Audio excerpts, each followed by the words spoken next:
back to Psychedelics today. This is Joe Moore coming at you from Phoenix, Arizona. Today on the show, Kyle and I interview Sara Reed. I'll give you a little bit of Sarah's background here. Sara received her undergrad in bioethics and philosophy from the University of Louisville in Kentucky and her MS in marriage and family therapy from Valdosta State University in Georgia. Prior to her move in Connecticut, she worked as a licensed marriage and family therapist associate at the Behavioral Wellness Clinic in Louisville. Sara has also been featured in the media and receives regular invitations to academic conferences to present her work. Yeah, Sara, I think, was just on a few different panels or discussions online recently. Very active, very busy. Really grateful that Sara took the time to talk to us. It was a really fun conversation. I thought we got into a lot of depth and talked about some really interesting angles that might be under discussed. Sara also does ketamine-assisted psychotherapy and is currently a therapist or previously was a therapist for a psilocybin study at Yale for major depressive disorder. Pretty awesome. Really just grateful that Sara was willing to come on. She's got a really great title too. Check this out. Director of Psychedelic Services at Behavioral Wellness Clinic. So, these titles are out there, people. You can get them. They are obtainable and they're definitely happening now. And maybe what this helps highlight is psychedelic therapy is here now. Psychedelic-assisted psychotherapy with drugs like ketamine, cannabis, and others is available and legal in the States. And there's, more drugs coming online all the time and plenty more you could prescribe and experiment with. So anyway, I think that's it for right now. Thank you again, Sara, for joining us on the show. And we'll get a little bit of an ad here and then we'll get rolling into the show. So as you hear this, there might only be about 5 spots left for navigating psychedelics for clinicians and therapists. This is a course that Kyle and I really wish we were able to take in our undergrads, but it took till now for it to be available in the form it is.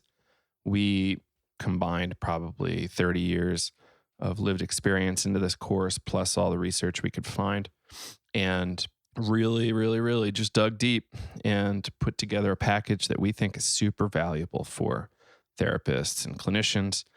We've had doctors, psychiatrists, therapists, nurse practitioners, coaches, all join us for this class, and they all seem to love it. And it's a great way to get a foundation in this field of psychedelia. We give you a really broad base of information to work with and help inform your path forward.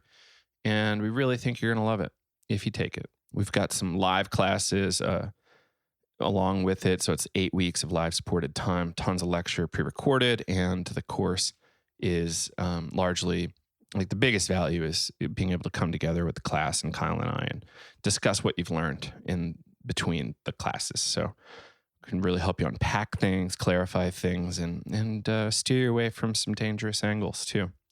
So if you want to be ready for your clients to come in and say, oh man, I started microdosing, it's amazing, or like someone might be a little manic from microdosing and you're like, well, here's what I know about it. Maybe you need to slow down or whatever, being able to more fluently talk to your clients about psychedelics generally is helpful. And having this base when there's this psychedelic explosion coming can really be helpful. I know people aren't really traveling to go to the Amazon as much as they were before, or Jamaica or anything, but this will keep picking up. It will accelerate.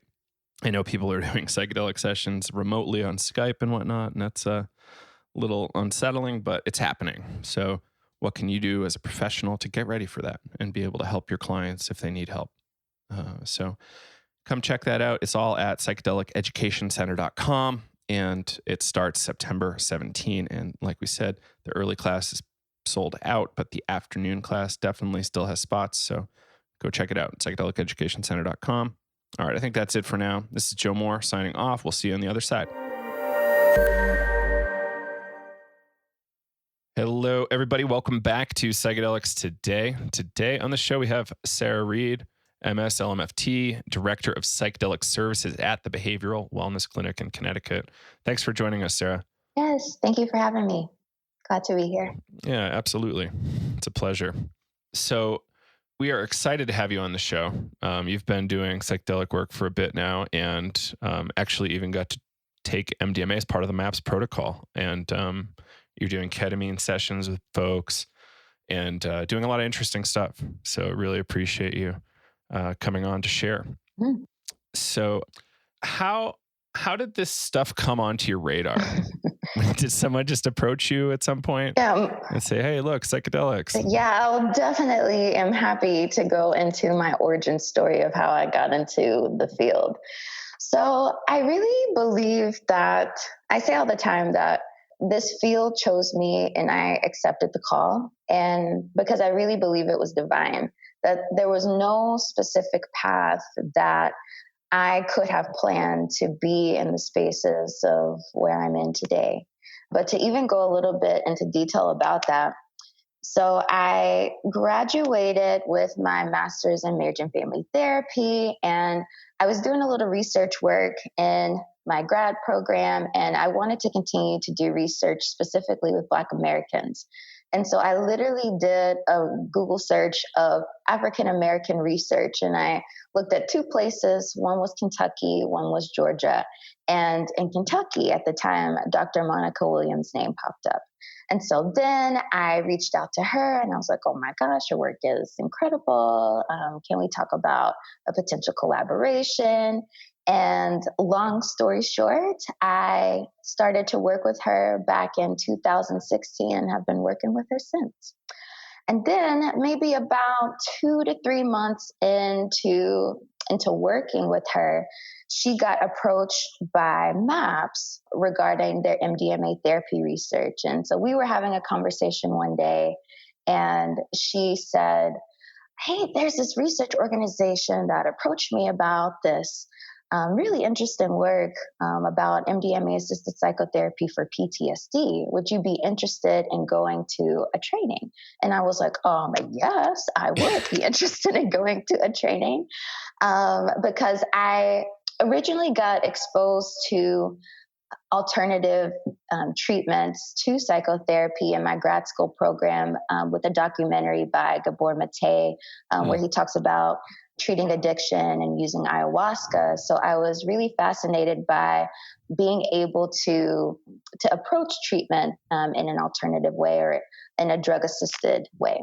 And so I went to the MAPS therapist training. This was back in 2017. And after completing the series of the therapy requirements and being selected to be one of the therapists for the phase 3 trials, our site got established at UConn Health Center, and I haven't looked back since.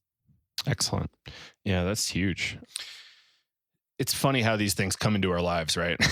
So I just found it through books, and I was like, what the hell is going on here?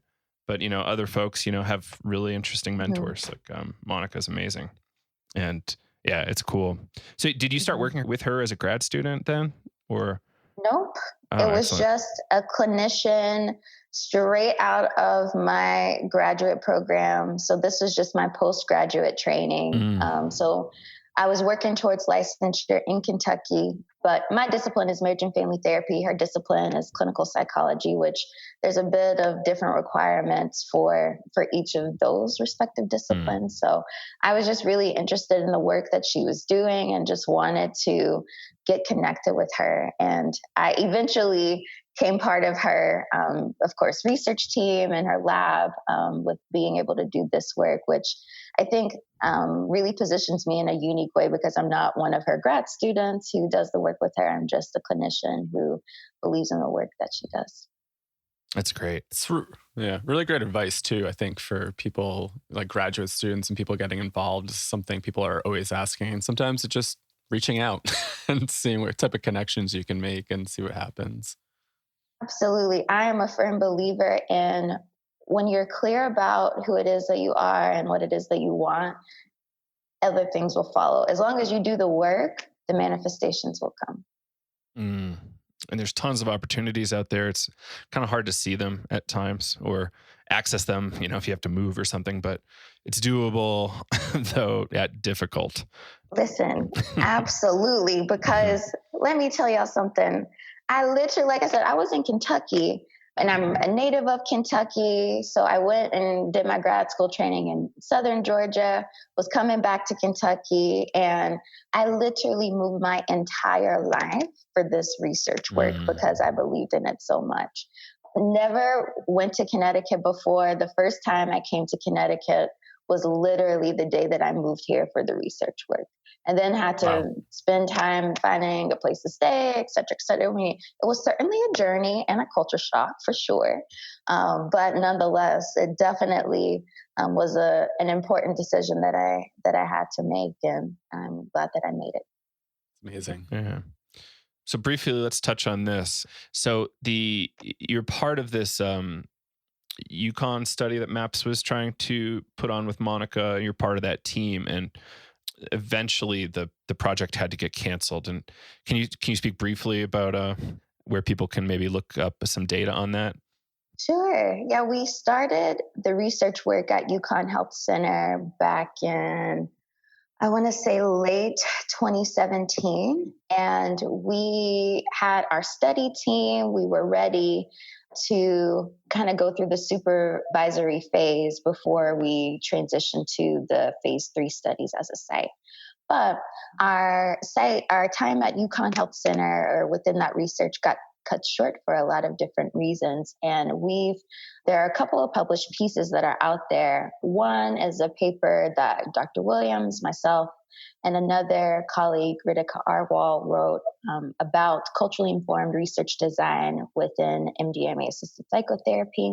You can check that out in the Journal of Psychedelic Studies. And there's also an article that's published on Symposia that talks about the reasons why we had to shut down. And it includes comments from both Rick Doblin as well as Dr. Williams. Cool. Yeah. So I advise folks check that out if you're interested. And that was specifically about racial trauma, or how was it phrased? What our site was focused on? Right. What was that particular study going to be focusing on? From what I recall, it was a particular form of trauma. Yeah, well, it was PTSD in general, but our site was specifically focused on providing a culturally informed experience for participants of color. Right on. Okay. Cool. So still PTSD, but a specific subset. So thank you for that. Yeah. So cool. Now, well, how did that transition go from MDMA to ketamine work? So you were like looking at MDMA stuff, part of the MAPS world, and then you shift over to ketamine. Was that kind of a weird transition, interesting transition, or how did that go? Interesting nonetheless. And so I'll even kind of try to tell the story a bit chronologically. So site shut down. We were all super bummed and disappointed about it, but still hopeful about being one of the sites for expanded access. And so we're still doing a lot of advocacy work within the psychedelic medicine field around the importance of diversity and inclusion within psychedelic medicine. So we've done lots of talks, lots of podcasts, lots of presentations on this topic. And it wasn't until we had someone come to our clinic who was a psychiatrist who did work with ketamine therapy. And he, along with another colleague, provided a ketamine therapy training for our clinic. And we did the ketamine training at the clinic. And I was like, ketamine, I guess it could be useful, helpful, but it's not really my jam. And so I kind of just took the training but didn't really want to be involved in it, honestly, as a therapist. But it wasn't until a client that I saw years ago, she had reached back out to me. She was a Black woman who had experiences of racial trauma, and she was suffering a lot. And she's like, I am struggling, and these treatments that I'm doing are just not effective. And the talk therapy that I'm doing with this local provider that she had wasn't effective. And she tried to go to these more specialty clinics or specialty intensive treatment programs for PTSD specifically that just weren't fit for her. And she was going through a hard time and said, "Hey, Sarah, I know that you used to do work with MDMA therapy. Is that something that I could be a part of?" And I said, "No, unfortunately, our site shut down," and kind of went through the spill around MDMA therapy is not available right now outside of the clinical trials, and tried to give her some resources around if she wanted to enroll in the clinical trials, places where she could go.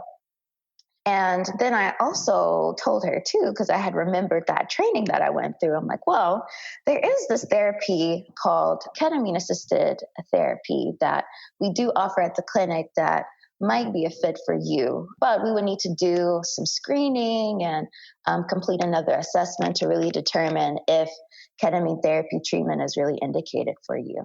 And she's like, "Yes, let me sign up for this screening, these assessments, these evaluations. Like, I want to at least see if this is a possibility for me." And that was really I think the catalyst that drove me into doing the work is the real need for effective treatment solutions for folks who have treatment resistant disorders like treatment resistant depression or even PTSD.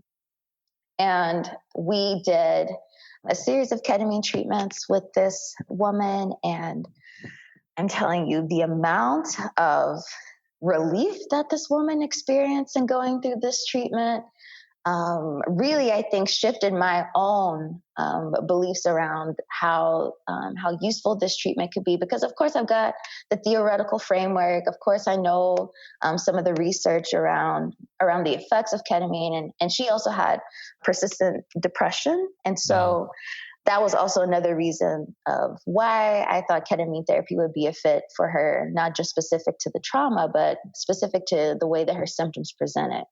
And I'm telling you, the results that this woman, the outcome that this woman was able to achieve from that ketamine-assisted therapy was profound. And we're actually doing a case presentation on it. I think at some conference that's coming up just around using ketamine as an adjunct to psychotherapy and treating racial trauma. Yeah. Awesome. That's really exciting. Yes. We've been in, I would say, quite a demand since we started the offering back in late summer of last year with the ketamine therapy that we do. It's interesting to hear, I guess, a little bit of resistance to ketamine at first. Oh my gosh, And yes. I mean, that was definitely how I felt too. And it's interesting, I think people in the psychedelic community might feel that, especially maybe clinicians really trying to focus on psilocybin and MDMA assisted psychotherapy and being like, ketamine, it's a weird like club drug, or like, it's a horse tranquilizer. And there's a lot of like, I guess, that weird stigma around it, which like maybe people feel that resistance to maybe wanting to include it in their toolkit. Absolutely. And it wasn't until I remember someone who also is part of the MDMA therapy clinical trials that she shared that there was a participant who wanted to enroll in the MDMA therapy clinical trials, but for whatever reason wasn't able to. And this woman, she was able to refer this participant to engage in ketamine-assisted therapy treatment. And that participant, after completing the ketamine treatment, that participant said, "Oh my gosh, I'm so grateful that I actually did the ketamine therapy treatment. I actually think it was exactly what I needed at this time." So I think that there definitely is some utility with ketamine-assisted psychotherapy treatment when done in the right container and really done with intention. What's the right container for you? Uh-oh. Well, I think the container can look many different ways, but I'll say for me, it's just as much as we want to emphasize how transformative ketamine can be used as an adjunct to psychotherapy, I think it's equally as important to emphasize the integration. And because you can have these insights all day long in psychedelic assisted sessions, but it's really integrating those experiences and those insights into real practice is where I see a lot of the therapeutic work coming in, and the importance of the therapeutic work is to really, again, integrate those insights into practice. And to me, I'm someone who always practices through a culturally informed lens or a culturally responsible lens. And what I mean by that is I take a person's culture into their treatment planning, which I believe has a direct impact on their treatment outcomes. And so when I say a person's culture, I mean I'm taking in their race, gender, socioeconomic status, geography, ability, kind of all of these pieces into how their symptoms present, and even how I position myself as a therapist in relationship to them in the work. Because, for example, as a Black therapist, there's a shorthand that I can sometimes have when I'm able to talk with Black clients. And sometimes that shorthand looks different, of course, among different Black folks with different backgrounds. But also, as a Black therapist, the work that I sometimes do with white clients, that work also looks a little different too. So again, I really take into all of these pieces when I approach treatment, and to really kind of create the container for one, how do the symptoms present with the person that I'm treating, and what might be barriers to treatment. So we can, again, engage in these. So for example, with ketamine-assisted therapy, we can engage in ketamine-assisted psychotherapy treatment, but when they go back home, kind of what are some of the things that the client might need to be more aware of that might look a little different in this kind of controlled clinical setting. So I think the container, there's no necessarily quote right container or wrong container, but I will absolutely say the container that I try to create with anyone that I see is done with a lot of intention and done with a lot of care. Beautiful. I'm trying to think, is there something else I want to say about container or intention? Well, let's dig into it a little deeper. Like, what does your preparation look like for these ketamine sessions? Do you like to kind of do 3 or 4 talk therapy type sessions first, or how do you shoot for that? Absolutely. So anyone who wants to get ketamine assisted treatment at our clinic has to go through a pretty thorough screening process. So we complete a consultation, we complete a series of assessments. The client gets evaluated by the prescriber, and then kind of after all of those pieces, we get clearance in all of those pieces. We then kind of move to the preparatory period, because we also know too that mental health treatment can be quite expensive. And especially with specialty treatment like this too. So we don't want to waste people's time if we can kind of rule out that ketamine therapy is not going to be a fit for them in the beginning, which is why we do the screening process in the way that we do. And so then after they kind of meet all of these check marks and ketamine therapy is a fit for the client, we do complete a series of preparatory sessions to really begin to build the rapport between the therapist and the client, and to really kind of pull back some of the layers and really kind of get a more, we get more information to view the clients' problems through their lens, right? Because as therapists, we can have our own kind of clinical trainings and backgrounds on how to intervene, but sometimes we can forget, again, that the cultural frame that's so important with how symptoms present with different folks. And so we really, again, kind of really build a story around kind of who this person is and how their symptoms present within the preparatory period. And then, we're of course talking about ketamine, the effects of ketamine, the subjective effects, what it can be like, and some things that clients expect. We spend lots of time going through the informed consent and emphasize that clients can withdraw their participation in the treatment at any time outside of the dosing sessions. And then we really focus on intention. So it's like we've got, and even in the preparatory process, we talk about what are their treatment goals, right? Because we also think, or at least the frame that we have at our clinic is that folks aren't just coming here to have a psychedelic experience. They're really specific in treating certain symptoms and really are trying to achieve a certain goal. So we ask folks, after we really identify the treatment goals that people have or people want to have, we then focus on the intention. So what's the intention that you want to hold for the session? And knowing that we are taking the intention and holding it, but also surrendering to really kind of the process of healing that happens in session.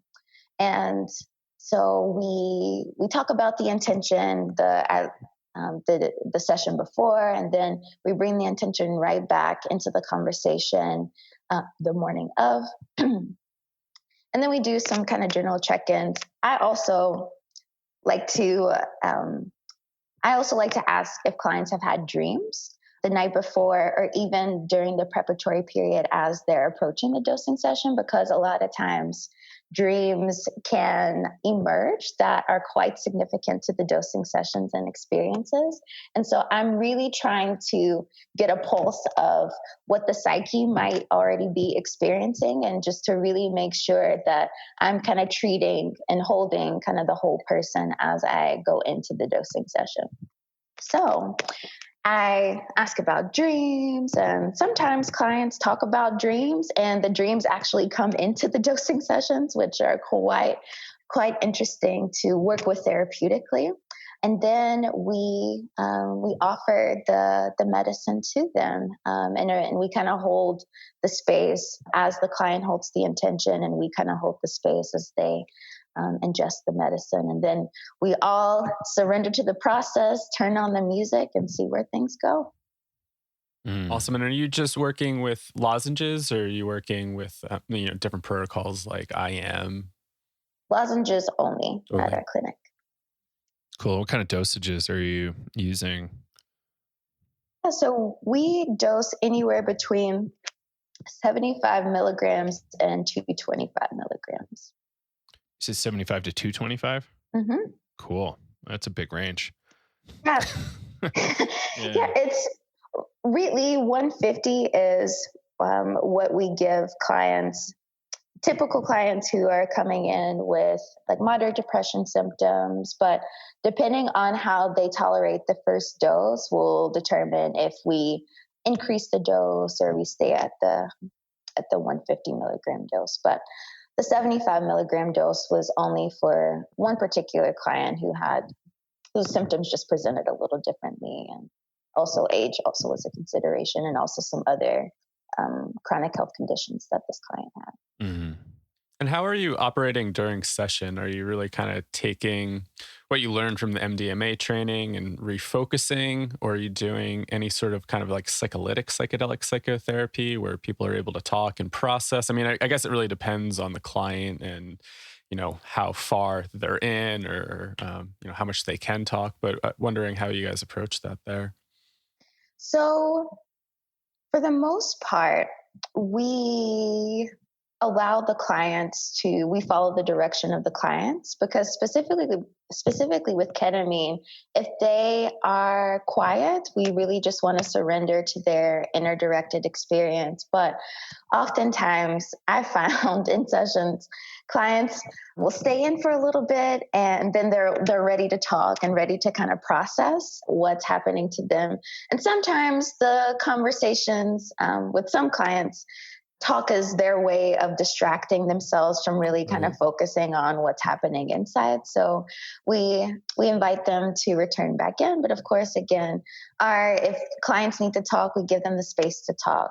So we really don't try to kind of disrupt the client's process if they're having an inner experience. I know that there's one client that I've seen where this client literally is quiet for most of the session. And we really just hold the space, kind of check in to make sure that the client is, processing adequately, but really just trust the client's mind and body and spirit to kind of lead the way and to lead the healing process. But sometimes clients are really approaching and revisiting some traumatic material and material that's coming up to have corrective experiences around. And so whenever those moments emerge, we are active participants in helping clients break cycles of suffering that have created suffering for them for a long time and continue to maintain some of the depression, anxiety, or traumatic symptoms that they have. Yeah. And so we, of course, absolutely, as a MAPS therapist who's gone through the MAPS therapist training, I absolutely draw from a lot of the MAPS principles around non-directive therapy, even knowing how to work with some of the somatic manifestations of trauma, and just really providing empathic care and listening as clients are going through their experience. Yeah.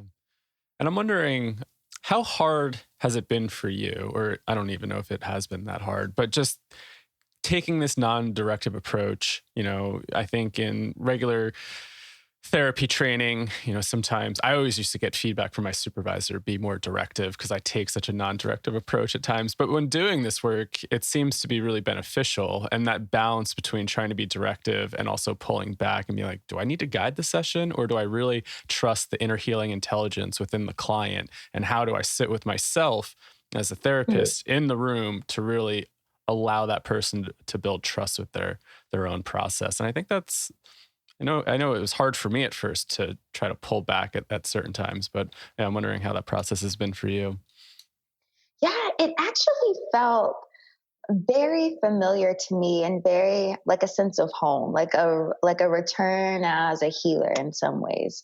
And I think part of my comfort with that, with this kind of inner directed process, is being able to have one of my first medicine sessions as a therapist within the MDMA therapy training protocol.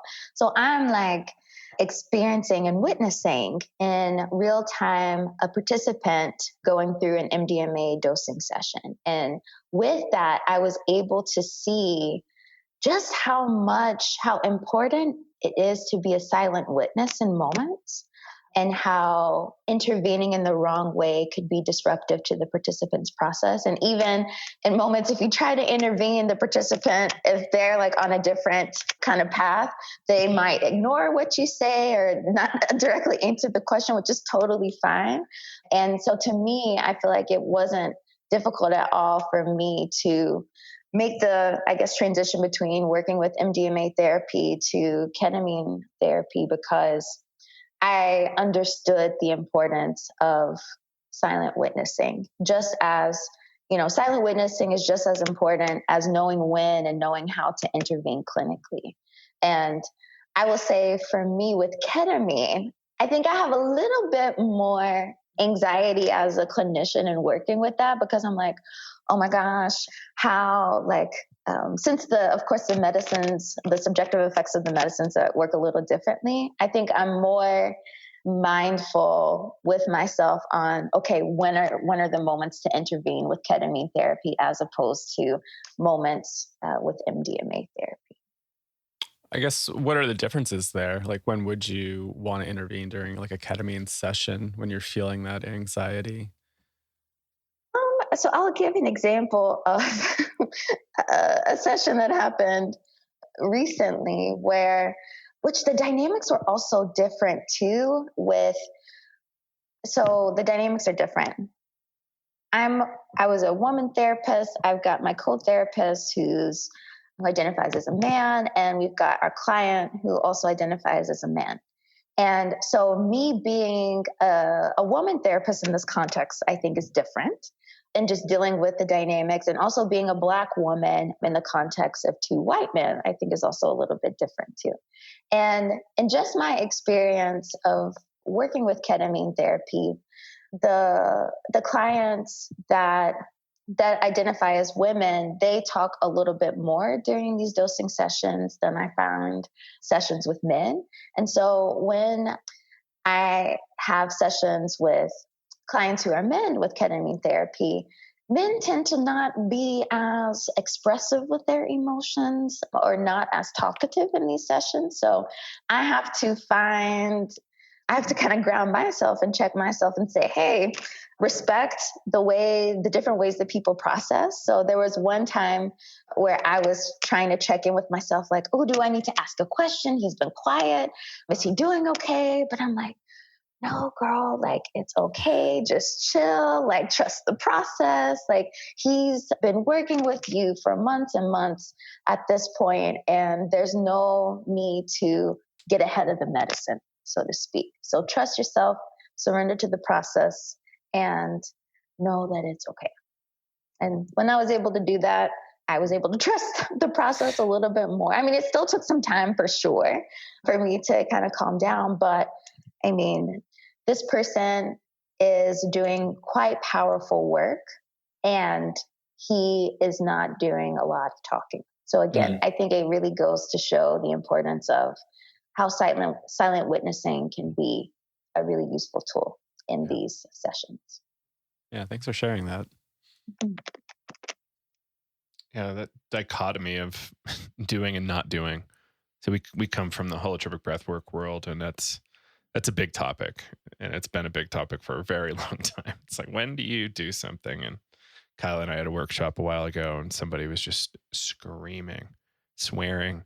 This is at like a short form workshop at a conference, and I'm like, Kyle asks, like, should we interrupt that person? Like, what's going on there? And it turns out it was actually fine for everybody, including him. We were probably the most freaked out by it. Yeah, and probably moments away from stopping him too. It was one time I like really wanted to shut somebody up, and I had to like kind of sit with my own process. I'm like, am I annoyed? But I'm also worried about the other participants. Are they annoyed? And, you know, it was nice to have Joe to check in with. But yeah, it's one of those things where something is happening. It's like, you know, we tell people to really trust their inner healing intelligence and that process. And then am I going to interrupt that process for this person because I'm starting to have anxiety about what's going on, right? And I'm glad we didn't intervene. It didn't sound like the group was that annoyed. And, you know, my concern was this person's annoying everybody. I mean, it didn't seem like that from the group share, but who knows? Maybe people didn't want to admit it. Yes. And isn't that so interesting how even as therapists, we're still in these moments trying to control the outcome of what happens. And I think these moments definitely remind me that, you know, I've got the skills and I've got the training, and that I also must surrender to the process and check myself about my own process as a therapist. And this is why I really believe it is important for therapists to do their own work. And whether that work is in like a traditional Western setting where someone is going to a therapist, or whether they're doing their own work in their personal lives, that I think regardless of how you do the work, it is important to do it. Because I think if you don't do the work, therapists, especially within this field, can unintentionally harm people because they're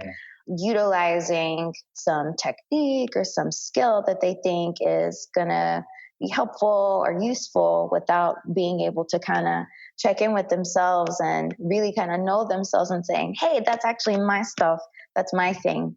And I don't need to project my thing onto this client or this person, especially not during a dosing session, which is why I am so grateful that at least I went through the MAPS therapy cohort at the time where I was able to take MDMA in a one-time clinical context, where I was able to experience what this drug-assisted therapy can look like. That I think it was really instrumental in me learning the therapy material and also some of the subjective effects of the medicine in a deeper way.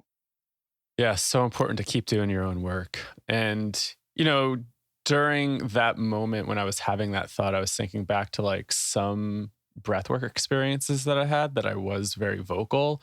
And I was thinking, would I be really pissed off if the facilitator came over to me and interrupted? Because that's happened before. Like somebody thought that they needed to intervene when they saw, a process unfold, or a sitter, and be like, oh, like I need to step into that helper role and help you. And it was like, I was really enjoying that process, and it's what I needed.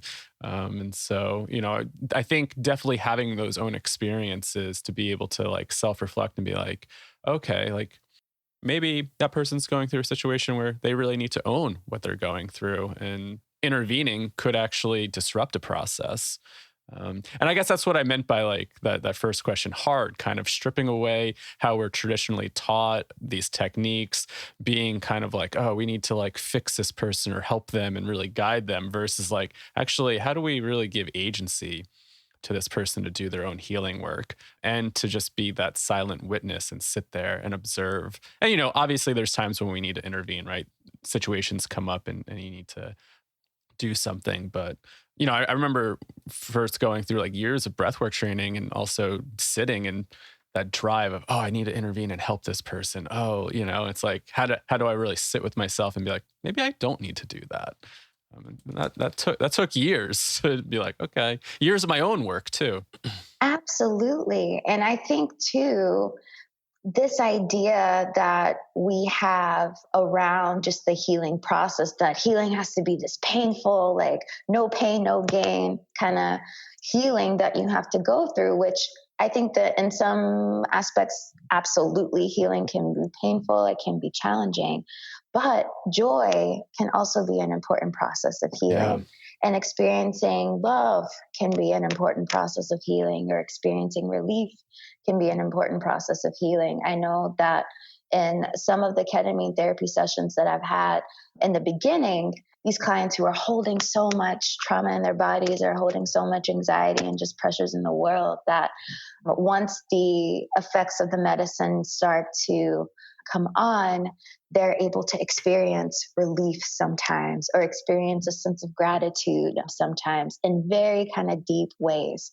And I think, again, experiencing joy, relief can be an important part of the process, so that you can really kind of have the courage even to kind of be able to go into some of these areas that might require a little bit more strength.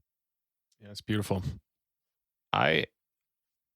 In our last conversation, we talked about this interesting phenomenon that came up in one of your sessions, and I've been hearing a lot about it. Like we see it in ayahuasca, we see it occasionally on breath work, where people start kind of vomiting or purging like mid-session. Mm. And it's just like a really interesting reaction to me. Like I don't think there's too much mystery here, maybe, but what? So have you seen purging in like ketamine sessions before? Absolutely.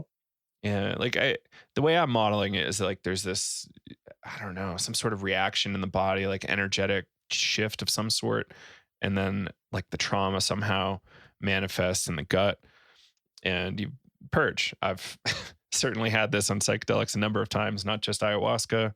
Find myself in a bathroom at a party. I'm like, oh geez, I did not expect this. So it's like this reaction. Like, how do you see this? Like, is it like necessarily a helpful thing? Is it just kind of a reaction that happens sometimes? So I'll let you take it from there. Yeah, I would say for the clients that have purged in ketamine dosing sessions, it's absolutely been part of their therapeutic experience. And I'll share 2 examples. So the first is of a Black woman who was going through a birthing experience, and she was kind of remembering some trauma that happened through this birthing experience. And I mean, she's kind of calling out to us what she sees, the colors, where she's at, and we're ready. We're getting ready for the experience, and even myself and the co-therapist, we even got up and physically were supporting her through this experience. And then as she's literally kind of going through a birthing experience, and with the pains, like her body was experiencing the pain, she was having the sounds that were associated with, again, just remembering what had happened to her. as a way to help provide a corrective experience for her, she starts to feel, she's like, oh, I don't feel so good. And then we're trying to, again, stay with her. We're like, okay, what's going on? And she's like, something is just happening in my body. I feel like I need to purge. And she was using this language. And so we immediately found a nearby trash can and put it near the couch, and she purged in the experience. And then we even had to get like a cool rag to kind of put on her. I mean, again, just very much helping her body and supporting her body going through what this experience was.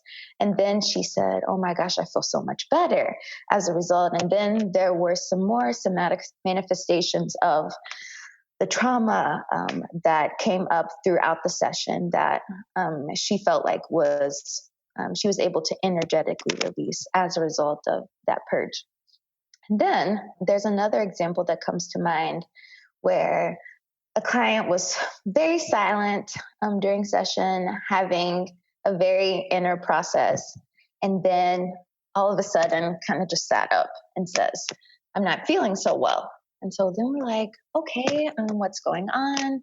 Like, are you feeling physically unwell, or are you feeling mentally unwell? Because we were, as therapists, we're like, oh, what kind of moment are we approaching here? And how do we really kind of create the container and support the client in this process? And then the client just said, I'm just not feeling well. And then I'm like, well, are you feeling nauseous? And the client said no. So I'm like, okay, we'll just, sit up. Maybe something is coming up, and we'll just kind of sit with it. And there was something in me that said, girl, go get that trash can again. And so then I go and grab the trash can. And then the client was like, no, I don't think that I need to, I'm not feeling nauseous. And I'm like, okay, well, it's here just in case. And then the client ended up asking to use the restroom. So we walked the client to the restroom, and then we hear a purge in the restroom. And so we're, again, just supporting the client, allowing them to process through. And then we return back to the room, and we start to ask. We can see that the person was actually looking even a little weak as compared to a different purging experience where the purge happened and that person felt like a sense of relief and release. This person looked like a little weak. And so we were talking about that, and we were asking specifically kind of what happened. And the client said that they felt like something was in them that needed to come out. And this was their body's way of allowing the thing to come out.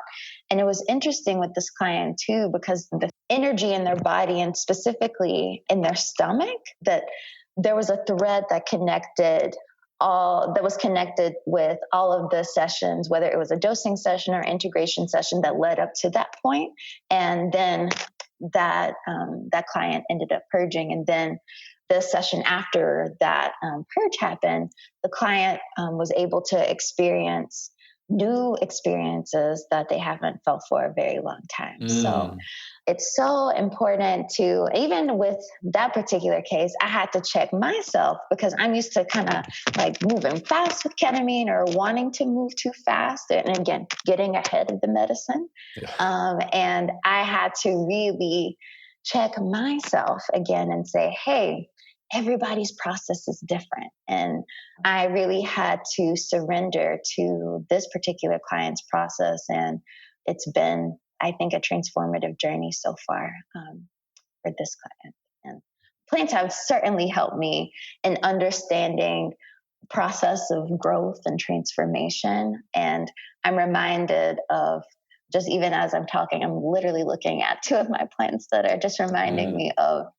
everything has their own process, and it's important for me not to rush and to surrender to that. I love that. Yeah, very beautiful. Thanks for sharing, Liz. Sarah, I'm wondering if you can talk a little bit about concerns or hopes you might have for online ketamine-assisted psychotherapy.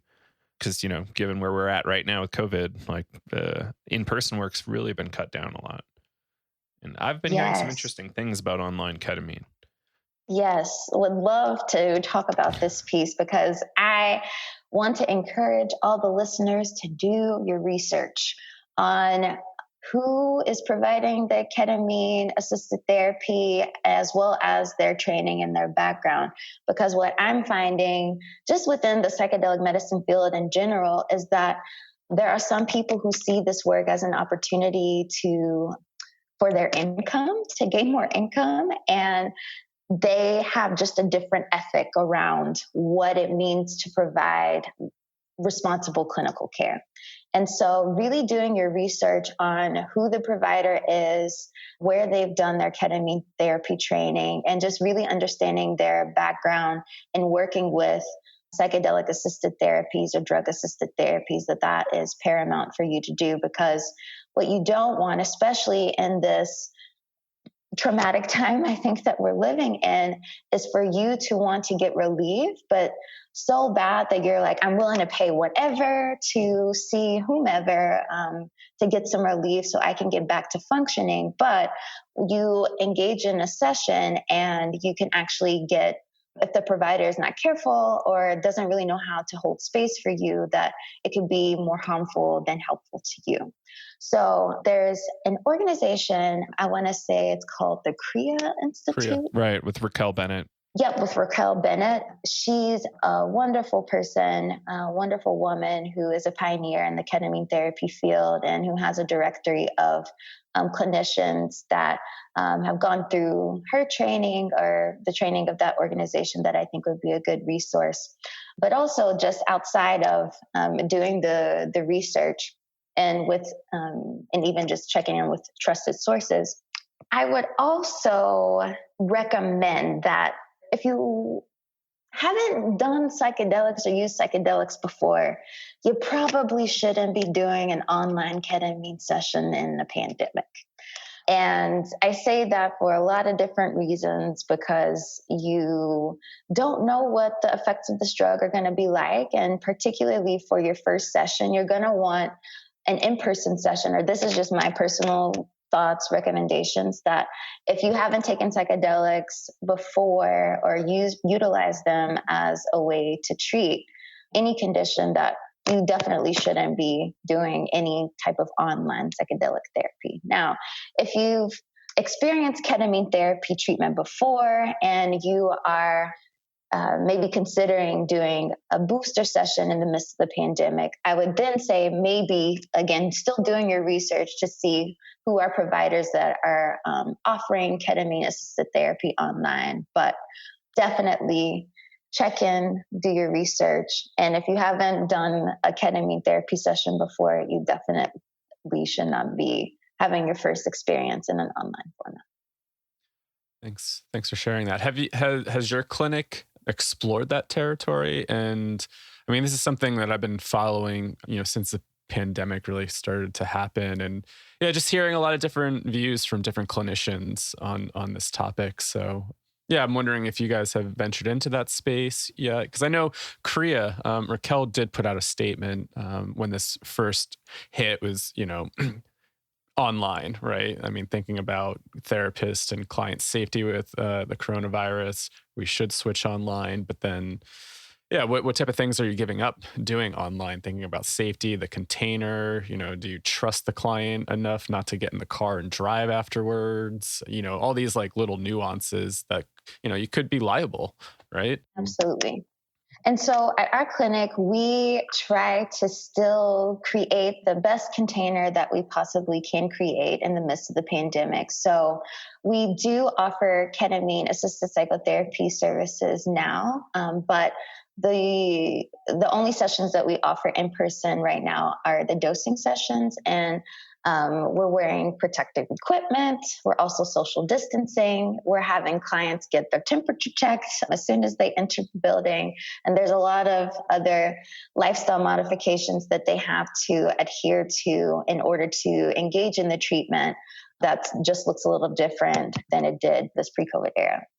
But the only sessions that we offer in person are the ketamine dosing sessions, and the integration sessions are all online, which honestly, I don't necessarily like, just because with integration sessions, we like to sometimes do some art-based things, or we like to do more creative-based things, or even do trauma release exercises as part of integration. And it's really, I found it difficult to be able to utilize some of those tools or skills in an online platform. But again, we're doing the best that we can, I think, in all ways, whether it's clients who are suffering, they're doing the best they can in the midst of the pandemic to try to get healing. And therapists, we're doing the best that we can to keep clients safe, as well as ourselves safe and staff safe, as well as trying to create the best container that we can for healing. Awesome. There's something I had down here on the notes before we got going here, culture responsible care. And I know you kind of touched on that a little bit, taking into people's race or history and approaching it that way. But I'm also wondering, thinking about diversity, inclusion, and I know MAPS did host something, what was that, in Kentucky? A training. I'm wondering, for clinicians and therapists wanting to get involved, how can they seek out different training opportunities? What's available? How can we get more educated on this and bring more diversity, inclusion into the field here? So I first want to give a special shout out to all the therapists and trainers and staff who are part of that training in Kentucky. It's actually, we're coming up on the anniversary of that training, literally, I think this weekend. So it's cool. a special time where we are, being mindful and intentional just about the journey that we went through. And this was the first time that where therapists of color came together to really talk about MDMA therapy and really kind of critique the model, I think, in some ways, and to see kind of where things are with the incredible work that MAPS has done with MDMA-assisted psychotherapy, and also where do we move forward from here, and how can we be more inclusive or really culturally sensitive and informed within this research work. And I know that MAPS dropped a few videos that are available online if folks want to check them out, that were from the psychedelic medicine and cultural trauma workshop that we held before the training, where you've got indigenous folks talking about this treatment through their lens. You've got Dr. Carl Hart, who does a presentation about his experience and the work that he does. You've got me doing a dance.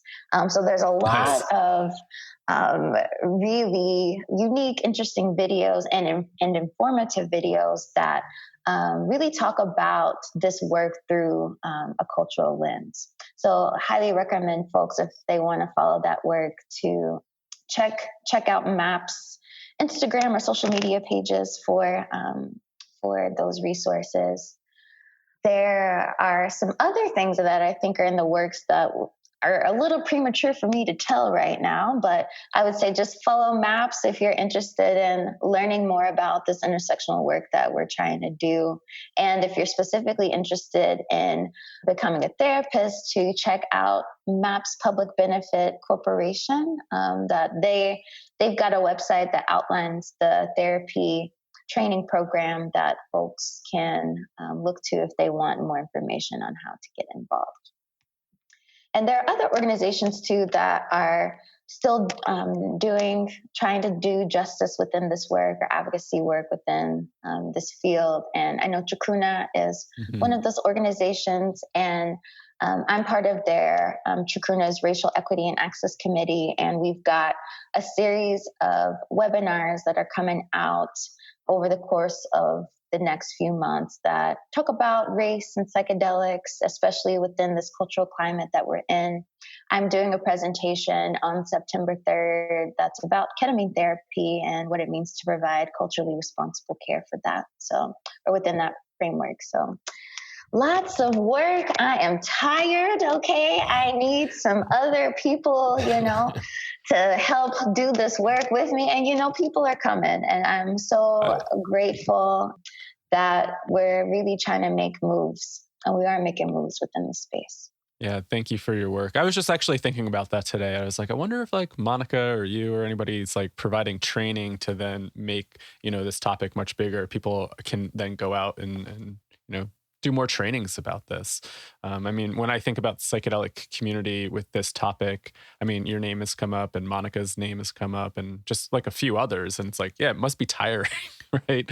Like you guys have your hands full on top of your clinical practice as well. So it's good.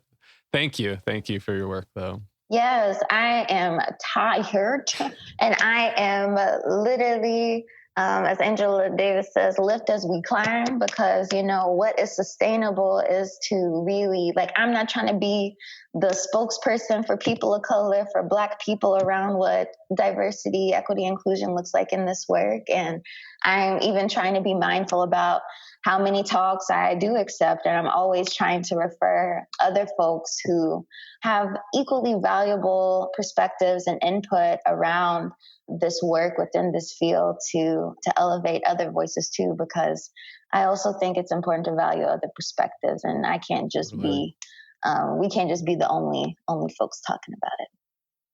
Because we got our blind spots too, for sure. All right. We're at about an hour. Do we miss anything? I don't think so. Good.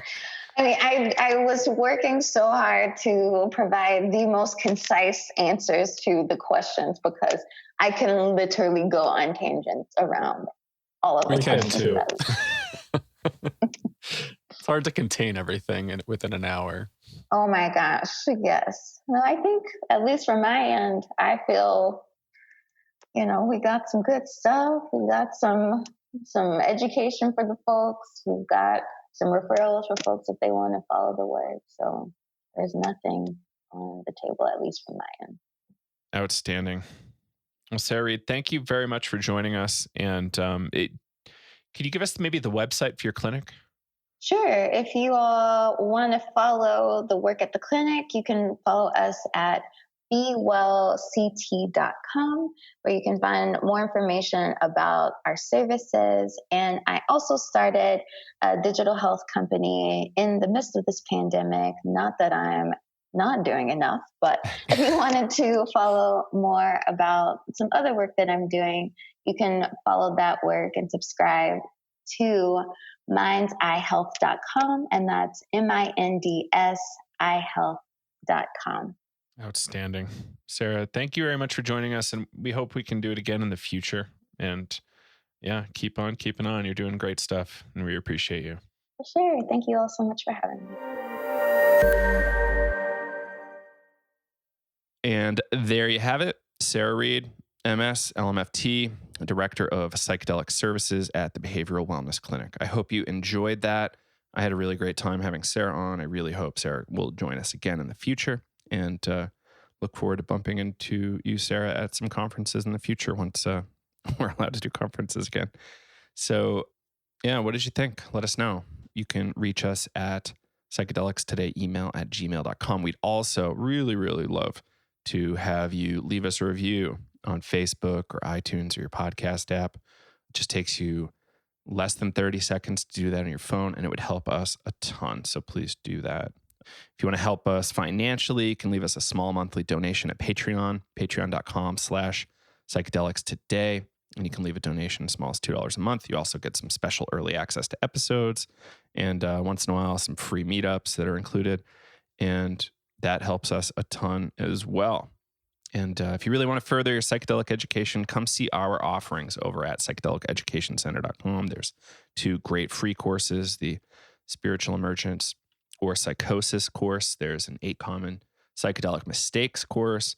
We got some courses on Carl Jung, Psychedelics in the Shadow, and our flagship course, Navigating Psychedelics for Therapists and Clinicians, which is an 8-week live supported class where you study with Kyle and I and get to really dig in and unpack all sorts of material around psychedelics, how they could be used clinically, mistakes. We discuss spiritual emergence and much, much more. And we're supported by a whole bunch of master classes as well with experts in different sub-aspects of psychedelia. So we think it's a really well-rounded package and will get you a lot further in your journey than you thought was possible from home. So if you want to get ready for this coming wave of psychedelics in the clinical space, people not taking it in a clinical setting, but perhaps needing help after, this is a great way to find out what you can and can't say to clients and much more. So again, check that out, psychedelicEducationCenter.com. And maybe just check out a free class to see if it's for you. All right, I think that's enough. This is Joe Moore signing off. We will see you on the next episode. Bye-bye.